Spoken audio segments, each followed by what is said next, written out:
Hello. We have already seen a session called the execution model, wherein we saw how a Java program executes.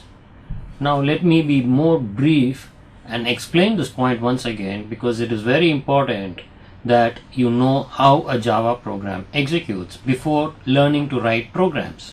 The agenda for this session is I'm going to talk to you about the execution method, and I'm also going to talk to you about the Java development kit. What you see before you is just a graphical representation as to how a Java program executes.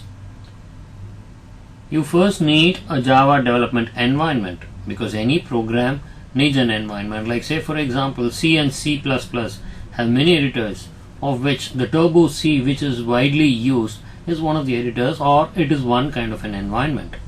The same way the Java development environment is also there, wherein you can write programs using different environments. Like there are third-party tools also in this particular Java development environment, wherein you have BlueJ, a separate Java feature wherein you will have to install Java and then install BlueJ, which will act as an editor. So that is one kind of an environment. But whatever the environment is, you need to write a program and then it has to be compiled using the Java compiler. So the Java compiler generates a bytecode. At this point of time, we need to know what a bytecode is, because whatever values you type from your keyboard, these values are taken as ASCII values. Like say for example, the capital A in your keyboard takes the value of 65. Now let's break it into a bytecode. So 65 being broken into bytecode will read as 1 0 0 0 0 0 1. So this is the value of 65, right? So this is the bytecode of 65. So when I say the Java compiler generates bytecode, and you need to know that it is not the machine code.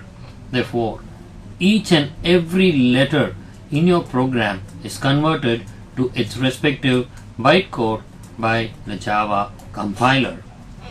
And you take this program and then execute the program using the Java interpreter, which we'll see at a later point of time. The execution method. Usually a program should run fast, but if it's not fast, then it's not a good language. Java is a very fast program. It executes fast because there are two compilations. The first compilation is this one where the Java source code is converted into a .class file, which is in the byte form. This is then interpreted and run through the JIT compiler, and this is a faster compilation. When you compare Java vis-a-vis C++, you need to understand that C++ is much faster than Java. However, Java is still fast because we are only going to execute the .class file, and we are not going to keep on compiling the file every now and then. So in order to write a Java program, you need the following tools. An editor, like say a notepad, a wordpad, or an MS-DOS editor. And now there are lots of third-party tools which have a studio-like environment wherein you can design Java accordingly. Like say for example, we have NetBeans, we have Eclipse, we have BlueJava, which are all editors that have been tailor-made for Java applications. And of course you need the Java software, which will have the Java compiler and the Java runtime environment, or the JRE. Now that you have decided to become a Java programmer, it's only right that you know how to become a Java programmer.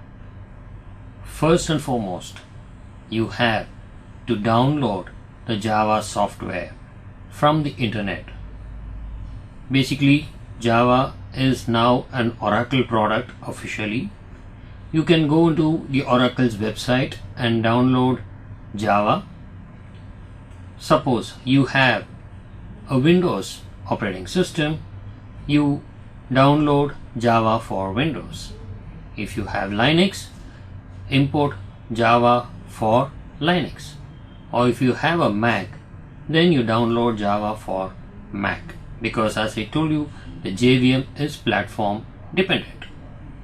Now, once you download, you install the Java file, and once you install the Java file, two folders are created in your Java folder. One is the JDK, the other one is the JRE, or the Java Runtime Environment, which contains the JVM. The JDK contains source libraries, lot of Java files, which will act as the header files for all the programs that you're going to write. Suppose you're going to print something on the screen by using the system.out.println, which we'll see in future classes. When you want to print something, then the system is a class, the out is an object, the println is a method. So where do these methods come from? So all this should be predefined and pre-written somewhere, which is there in your Java development kit as many files and folders. So if you just open your SRC folder or the source folder, you can see a lot of Java programs inbuilt, which will act as your header files. So the JDK will contain all your input and output capabilities, your utility functions. You'll also have classes for networking, you have classes for your databases, and of course the user interface and toolkit functions.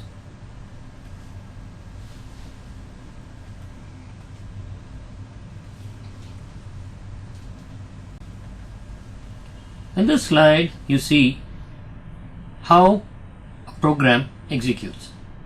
Now, by using the Java development kit, what we do is we write a source code, and in this example, the file has been named as sample.java. Now, the Java C is the Java compiler through which your program runs. The program lists errors, so these errors will have to be corrected. And when these errors come to you, and if you're not able to understand these errors, you can always catch these errors, write your own error messages, which are called as exceptions, but that is for runtime. For compile time, the Java compiler will give you the errors.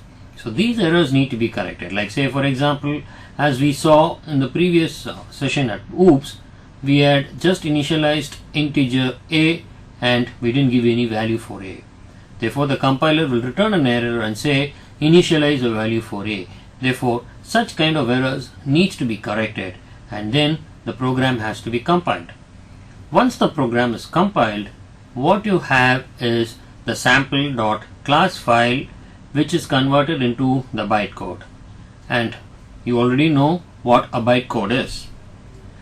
Now, after having taken a class file, what can I do with this class file?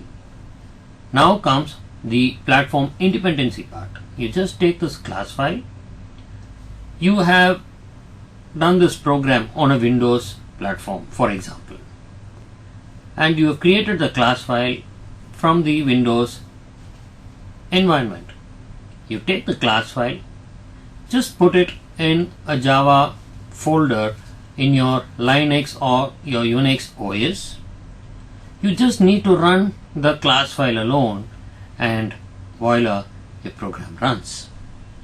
Not only the Unix, the Mac or any other mobile OS, because Java is available in billions of devices. So you can run Java in any environment or any OS, and that's why we say Java is platform independent. But if you look at this picture, you have different JVMs for different operating systems, which means JVM is platform dependent. But why do we call Java as platform independent? You can just point your finger at me and ask this question. Why is it you're calling Java as platform independent? Because the JVM is platform dependent.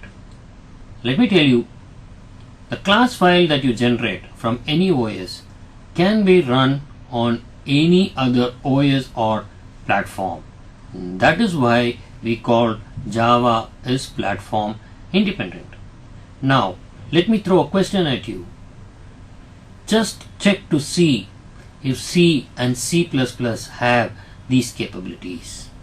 Because when you compile a C file, the C file is converted into a .exe file. And where do you think you can run your .exe files? I'm quite sure you can run your exe files only in a Windows platform and not in any other operating system. Therefore, Java is absolutely platform independent.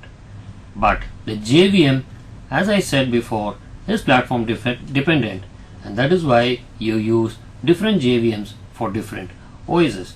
That is why when I spoke in the previous slides, I told you you need to download the Java for the operating system that you're using.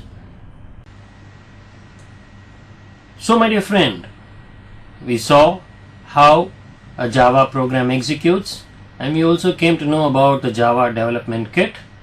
With this, in the next session, we'll be able to see a sample program. So till such time we meet again, it's bye for now, and thank you.